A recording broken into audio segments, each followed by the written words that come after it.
But let's talk about United, bro. Look, it's tough. It's tough. There's been a real feel-good feeling around the club this season, especially at the start. Ineos are obviously in through the door. They've made some pretty good signings, in my opinion. More to come. The first game, obviously getting that win in the fashion that they did, packed Old Trafford. Honestly, it's just been a good, feel-good start to the season. But I think the one worry with United, and this isn't to sound pessimistic or whatever, let's not let this amazing feeling about what can possibly happen to the club because of the additions and because of the new board overshadow the fact that this is still a team far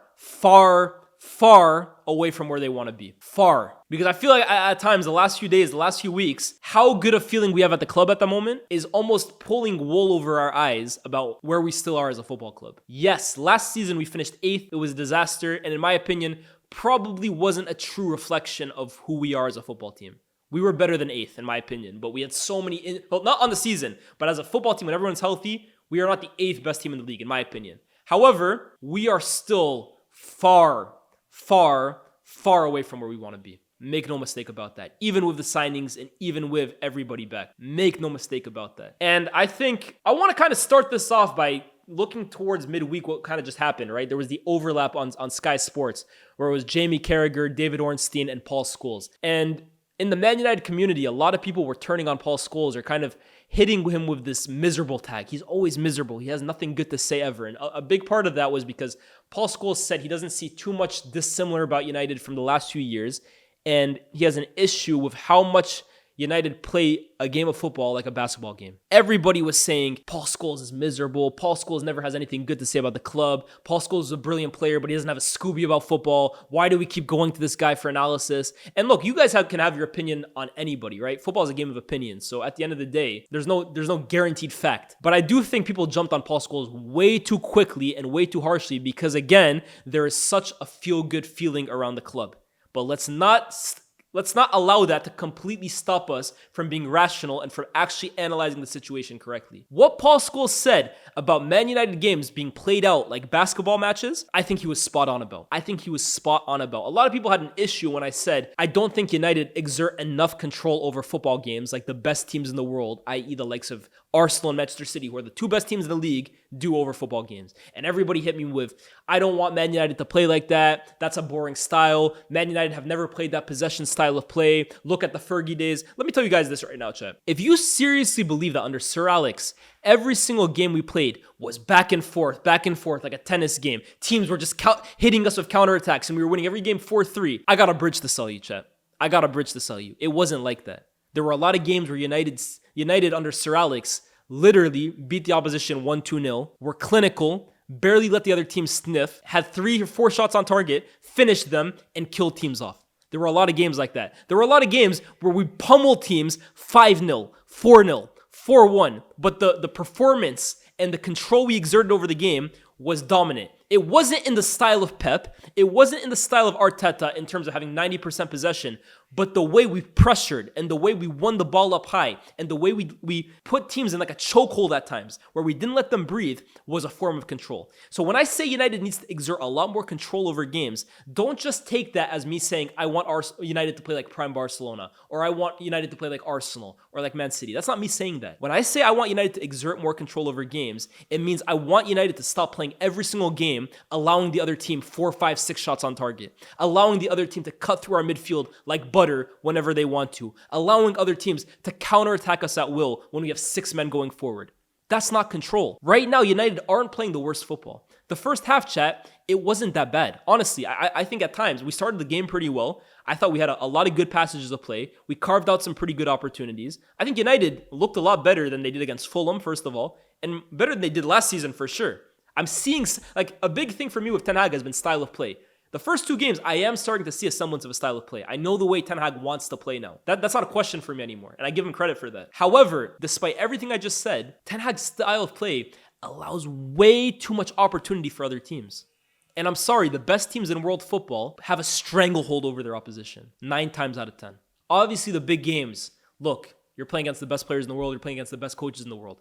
You can't control every single minute of every single football game. But Arsenal, Man City, Liverpool of the past, Barcelona obviously at their best, Bayern Munich, the best teams, when they come up against basically 6th or below in the league, they are in full control of the game. And it doesn't mean that they have 90% possession, but the proceedings of the game go in whatever direction they choose for it to go. With United, it's almost never the case. And it's a big issue I have. Now, what's the reason for this? Because this is really like, let's find solutions. It's easy enough saying problems, but what exactly is the problem and how can you potentially fix it? I think with Manchester United, right? A lot of people keep saying, oh, United needs to sign a first phase defensive midfielder, somebody who can kind of control the tempo of a game, allow United to control possession a bit more. Ten Hag needs to find that player. And I was of that opinion massively, until I really took a step back, chat, and it hit me. I don't think Ten Hag wants that kind of profile. I don't think that's the way Ten Hag wants to play. And I think it's evident in his targets. Man United have been chasing Manuel Ugarte the entire summer. It looks like he's going to come within the next week for £50 million, whether it's this season or after an obligation, after a loan. He's his main guy in midfield. And I look at Ugarte, and even though it hasn't been great for him at PSG, he is still a decent player. He's still a good player. But his strengths come at breaking up play, come at being tenacious in the tackle, covering ground, being like a bulldog in midfield. They don't really come in sitting on the ball and controlling the tempo of the game. He's not that kind of midfielder. And if people are disillusioned by the fact that he might be, you are in for a rude awakening. He's not that kind of player. And it makes me think Ten Hag doesn't even want that kind of player. When you look at the way United build up, it's often their center backs who are at the heart of their build-up. They don't play through the midfield. In fact, a lot of the time, United avoids the midfield when they're building up. They'd rather play out wide. They'd rather play diagonals in behind to Rashford or try and find Amad on the switch. And a big facet of the way United want to play is from basically switching the point of attack from right to left or left to right within 3-4 passes. And in fact, you saw it last year in the FA Cup final when Rashford had that crossfield switch to I believe it was Garnacho, who then played it in to Bruno, who flicked it onto Kobe, scored. That was that like quick switch of attack. You saw it in the what's it called? The Community Shield. Again, left to right, back into the middle, score a goal. And I think you saw a phase of that as well too in this game. Again, United from left to right, or maybe it was even from right to left this time, quickly switching the point of the attack. I can tell that's a huge thing that Ten Hag focuses on the way his team likes to play. But in terms of the midfield control that they have, United keep the ball. That's not an issue here. Every team can keep the ball. But in terms of actually having control over the game, nah, I don't see it yet. And I don't think that's something that's going to change when they bring in Ugarte. And it concerns me. It concerns me because it's not a question of personnel anymore. It's a stylistic issue. No matter who United signed for that defensive midfield role, if the profile that Ten Hag wants is this like mobile, ball-winning defensive midfielder, and he again continues to sacrifice as much control in midfield as he has the last few years, United are consistently going to be hurt by teams like Brighton. They're consistently going to be hurt by teams in and around 7th and below. And against the big teams, to be fair, I actually think they probably stand a better chance because of the way Ten Hag will approach those games. But in these games where realistically, as a top team, you should want to be really dominating proceedings, I think United are going to struggle. Let's look, though, at the positives of this game. The positives of this game is I actually think United created some good chances. Actually, I thought Mason Mount in the first half was United's best player. And to be honest with you, I was pretty surprised that he got pulled off at halftime. Now, Ten Hag has kind of spoken about maybe an injury, maybe a knock. If that's the case, it's disappointing because the first game, I gave you guys my opinions on Mason Mount. Pressing off the ball, brilliant. On the ball, I thought it was ineffective. But this game, it's one of the best games Mount has played for us. I thought he was the most careful on the ball. I thought he was the best on the ball. I thought he linked up quite well. I thought he played a really good first half. And it's very evident that Man United's press is better by tenfold when Mason Mount is on the pitch. Every single time he's come off the pitch now, United might be better in terms of having a focal point up front, but in terms of how they win the ball back up high, which is, again, a major facet of the way Ten Hag wants to play. Press high and win the ball as high as possible. United's play massively impacts based on if Mason Mount plays or not. And that's now 2-3 occasions now when he's come off the pitch and United's press from the front significantly weakens. Other players, I thought Kobe was very good. I thought Kobe had a really good game. I think the biggest worry for Kobe is now, you know what? I don't even think it's a worry anymore because people have looked at his physical stature. And I think people forget at times he's 18 years old or maybe he's 19 at this point. That's something that's going to come with age. and as he matures physically. Colby, the first 2 games of the season, has been winning his duels. I thought he was really good today. Casemiro, again, honestly, I don't even want to criticize him at this point because, again, I go back to this point that we're criticizing Casemiro based on the kind of defensive midfielder we think United needs. But that's unfair on Casemiro because at this point, I actually think it's instruction. Obviously, Ten Hag's not telling him to boot the ball 50 yards in the air. He's telling him to be more careful on the ball, obviously. But the kind of defensive midfielder Ten Hag wants in his team is much more in the Casemiro mold than it is, for example, the Zubimendi role. It is. It just quite simply is, chat. And it's proven by the fact he wants Ugarte. So you look at the way the game went. United had chances. For me, Amad in the first half, right? Again, major credit for him playing after the passing of his mother, or I guess it's not technically his biological mother, but regardless, right? A huge female presence in his life passing away the day before. For him to play and grab a goal the way he did, massive, massive respect. Massive, massive respect. But the first half, he wasn't good. The first half, Amad, his passing, his decision-making, there was an instance where United were basically like 3-on-2. Rashford on the left. I can't remember who it was busting a gut down the middle. Amad could have just slotted Rashford through and completely fluffed the pass. In fact, his decision-making was uncharacteristically poor. Rashford, I'm very concerned about Rashford. I'm very, very concerned about Rashford. We had that tier list that we did in the first half, or before the season started, about which players are crucial to United's season, and I put Rashford as crucial in terms of if United want to have a good season, Rashford must be at his best because we're that reliant on his goals. I think Rashford has a big issue because I probably overestimated his importance. When I look at the way Amad is playing at his best, obviously, first half he wasn't great, but over the course of the first 3 games of the season, I think Amad has been one of United's better attackers. And the impact Garnacho continues to show off the bench. Rashford's in trouble. Rashford's in real trouble. Because I think the last few years, Ten Hag has been reliant on Rashford because of his goals, because of his running in behind. But I look at what Garnacho and Amad are potentially giving Man United from starting games, and obviously Garnacho coming off the bench. The first game of the season, even the first 2 games of the season, Amad was the one who had to suffer. Amad was the one who had to be pulled off, probably because of seniority. This game, he took off Rashford instead, and it was the right decision. Even Rashford's biggest fans could not complain about the fact Rashford got hooked before Amad. He couldn't. The way he's playing right now, chat, for me, it's not even a question of like body language anymore. That was a big issue last year. This year, honestly, it looks like all the confidence is gone from him. His decision-making, chat, for a player of this experience is stunning in the worst possible way. It's staggering how often Rashford makes the wrong decision. And in terms of, again, what's the key word I keep using? It's not that he's making the wrong decisions, right? But the decisions he's making have no conviction behind them. There's zero conviction in the way Rashford is playing. And I genuinely think he is in massive, massive danger this year. Honestly. Because I think I massively over-exaggerated how big of a role he has for this team. I thought United going forward could not live without this guy. He's proving me wrong, bro. In the worst possible way. So I would say the next game, and it's against Liverpool, it's a tough game. I'd like to see Amad on the right, and I'd like to see Garnacho start from the front, from the beginning. I would like to see that. Bring Rashford off the bench. I think Brighton are deserving winners today, but I also think United are a bit unfortunate. I think both of them are true. Brighton, they didn't rob United. They deserve their win. They're good for their win. But damn, man, United could have easily won that game as well, too. The chance that Zirkzee inadvertently kind of finds himself offside in is one of the strangest goals of all time. And let me make this very clear, right? It's a freak incident. And I'm not going to blame anybody for it, right? It's just one of those ones. On first glance, watching it in live time, I blamed Zirkzee because I was thinking, come on, bro, what are you doing? Let it go in. On second glance, like on replay, I was blaming Garnacho because Zirkzee cannot control his body. He's running at full pace. And Garnacho has the whole goal beckoning, and he can put that anywhere he wants. Just finish it. You don't even need to don't even let Zirkzee get the chance to even touch it. Again, I'm not blaming Garnacho, but on second watch, he probably could have just emphatically put it in the net, bro. He kind of played it across goal. Like it was kind of like heading into the bottom corner. He has the whole goal beckoning. But again, it's a split second. I don't blame Garnacho for that. He just wanted to get a touch on that. On third watch, I wouldn't even say third watch.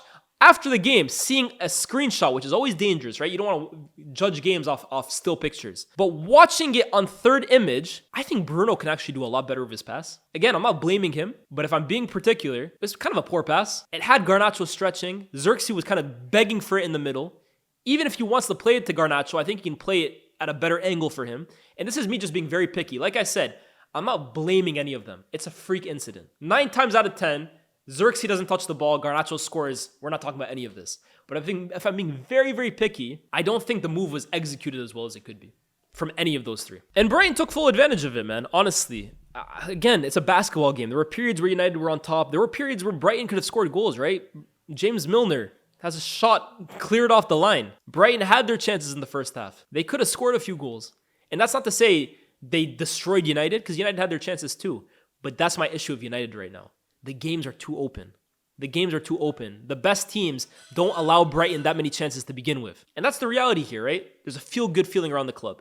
The club is on the up. Don't get it twisted. Man United as an institution are on the up. And I have full confidence that under this new regime, we will get there. But at this current moment, we're not there yet. This season will be one that if we make the top 4, I'll actually be happy about. And it's sad, right?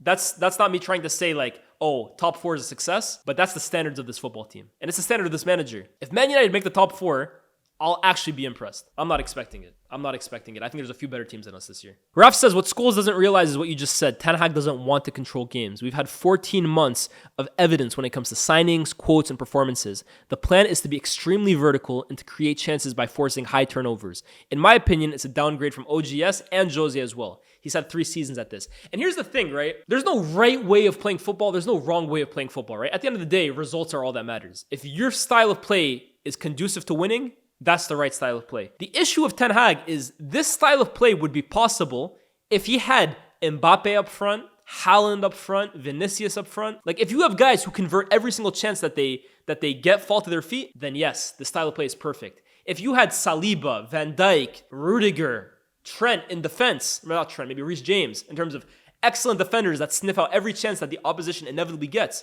then yeah, you're brilliant. If you have in midfield Declan Rice to cover all this ground that United leave up, De Bruyne, like Bellingham, then yeah, your style of play is great. But I think the issue with Ten Hag's style is that he really needs elite level players in every single position for this method to actually work. And United doesn't have those players. And more likely than not, they're probably never going to have those players. So, yeah, man, there's a lot of question marks, bro. Explains why it worked year 1 of Rashford, Varane, Martinez all playing amazing. Bro, the way we played first year, man, let's be real. We played super deep. We relied on Rashford on the break. The guy was in the finishing form of his life. Casemiro was protected massively because of how basically organized we were in midfield. That first season was unsustainable if we wanted to kind of progress as a team. That was honestly just for short-term results.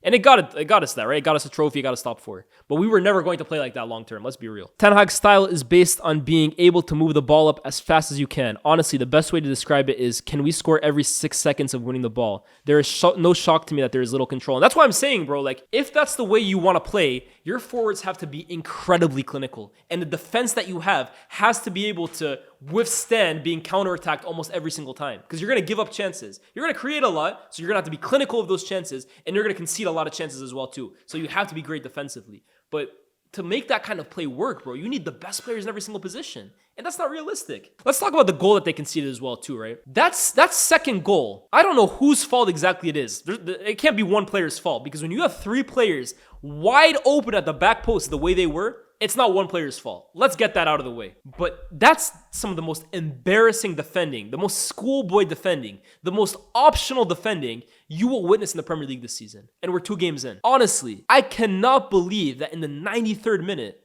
United allowed 3 Brighton players to basically be wide open at the back post. That's comical, bro. That's comical. And in that regard, bro, you can't blame Ten Hag. That's where, as a player, as an individual, take responsibility. Find your man, get next to him, and stop him from getting a free header. That was comical, bro. That was comical, man. There was another thing I wanted to say as well, too. Ten Hag, right? Again, the style of play is what it is. The style of play, love it or hate it, that's what you're getting from Ten Hag this season. So I don't really even feel the need. Like, I'm not going to be somebody this year that after every United game, I just hammer the style of play, because that's his style of play. I can't change that. Nothing I say is going to change that. So at this point, he just needs to make sure that he sets his team up the best way possible with that style of play to lead to results. So this is probably going to be one of the last times you hear me talk about this, unless United gets beat like 7-0 by Liverpool again. Then I'll bring it up. But one thing that Ten Hag can definitely control, and that I can definitely like look at him in particular, is the in-game management. I think this game, let me just make sure I'm getting the Brighton manager's name right. I think Fabian Hurtzeller, in terms of in-game management, outcoached Ten Hag today. First of all, the decision to take off Bruno for Scott McTominay is baffling to me. Firstly, because Bruno is the best chance creator this team has, regardless of how bad he's playing. Like, the way the team is built, I don't think you can afford to take off Bruno in a game where United's not winning, especially not for Scott McTominay. And second of all, let's talk about McTominay, right? Again, I'm not going to blame him here. Bro, United are trying to get rid of him. United would consider it a success if Scott McTominay is not at the club by the end of the window. Yes, correct. Fact. There's no debating that. They're actively looking to sell him. So why is Scott McTominay still our first get out of jail card that we send out. When Man United are looking for a solution, they're struggling in a game and they look towards the bench to change the game, the guy that they look to is a guy that they're trying to sell. That doesn't make any sense to me, Chad. It doesn't. It doesn't make any sense to me because if you get to sell McTominay towards the end of the window, let's say Napoli cough up the 30 million pounds and Man United want to sell him. Let's make that very clear. It's not like they're forced to sell him. They want to sell McTominay. If he leaves, then who is your plan B off the bench? Clearly, Ten Hag keeps going towards him for a reason, but he's not going to be there for the rest of his tenure. He's going to be gone in a week. It doesn't make sense to me, bro. How can your first sub off the bench, the guy that you send on to change the game, is a guy that the club is trying to sell? That doesn't make any sense to me, bro. That doesn't make any sense to me. And then the Antony sub for Amad. Don't get it twisted, right? Amad is not untouchable. I'm not trying to say Amad should play every single minute of every game. But Antony, bro, to be fair, he had a decent run kind of going down the right and crossing it in. I'm not trying to say he lost us the game. But it's, again, another sub for me that it doesn't inspire anything for me, honestly, bro. And I don't think it inspires any Man United fan. And I'm sure as players, too. At this point in his career, seeing Antony come onto the pitch, it's just like, damn, really?